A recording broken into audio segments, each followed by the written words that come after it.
Posées pour les jours, les semaines, les mois qui arrivent, forcément l'avenir économique du pays, hein, notamment après cette démission. Ali Laïdi, c'est vous qui nous en parlez. Dans quelle situation peut-être déjà économique se trouve aujourd'hui l'Algérie après 20 ans de règne d'Abdelaziz Bouteflika? Le mot, c'est passable, mais pourrait largement mieux faire. C'est le principe de l'économie algérienne depuis des décennies. Regardez ces chiffres de taux de croissance de l'économie depuis 2016. Donc, ils sont plutôt bons en 2016, à 3,3, puis chute en 2017, et ça remonte, mais tout doucement, tout doucement. Donc, on n'est pas dans le potentiel que peut donner ce pays-là. Cette croissance est-elle à la hauteur, donc non, si je vous suis bien, hein, de ce que pourrait donner le pays, hein? Non, absolument pas. Regardez les richesses incroyables de ce pays. D'abord, c'est des réserves d'hydrocarbures exceptionnelles. Plus de 12 milliards de barils de réserves, ça les place dans les 15-20e rangs dans les classements des réserves mondiales. Ensuite, une dette très faible, très très faible, 35% du PIB. Si on se compare à nous, on frôle les 100%. Donc, une dette assez faible. Des réserves de change aussi importantes. Mais on va y revenir, puisque ça, c'est en train justement de dégringoler. Et puis un potentiel incroyable, un potentiel agricole, touristique, en ce qui concerne les énergies renouvelables. Donc, vraiment, non.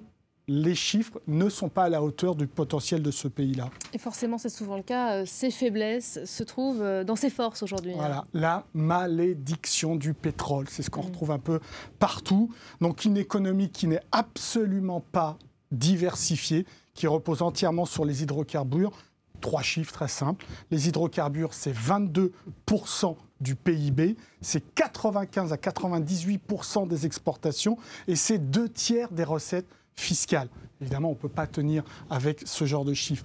Ensuite, une bureaucratie excessive, très lourde, qui empêche l'initiative, un manque de souplesse évident pour l'ensemble des Algériens qu'ils subissent tous les jours. Et enfin, le fait d'acheter depuis des décennies et des décennies la paix sociale grâce à ces fameuses réserves de change dont je vous parlais, réserves qui étaient très hautes en 2013, près de 194 milliards de dollars, mais cette politique d'achat de la paix sociale a fait que ces réserves ont diminué aujourd'hui à 82 milliards de dollars. Donc continuons sur cette pente-là, et puis c'est clair que ces réserves disparaissaient. Un système qui a forcément ses limites. Quels chantiers seront donc prioritaires pour l'avenir? La diversification de l'économie, si je vous suis bien? Ouvrir l'économie, ça sera le maître mot. Ouvrir l'économie, permettre les initiatives, comme le peuple algérien sait le faire.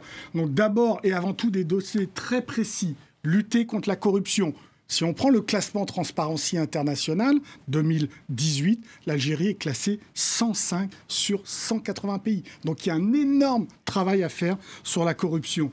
Ensuite, faciliter les affaires. Là encore, il y a beaucoup de travail. Si on prend le classement de la Banque mondiale, Doing Business, qui classe les pays en fonction de la facilité à faire des affaires, là aussi, il va falloir ramer.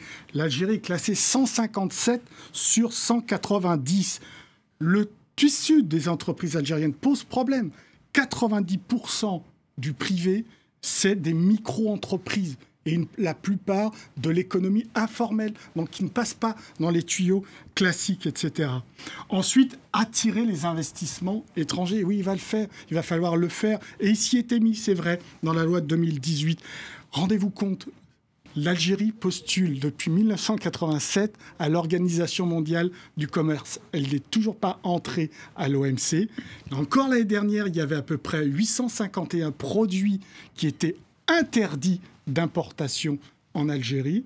Aujourd'hui, on a changé. Simplement, on a mis des taxes énormes, entre 30 et 200% de taxes sur ces produits. Donc, c'est clair que l'économie algérienne, elle a besoin d'air.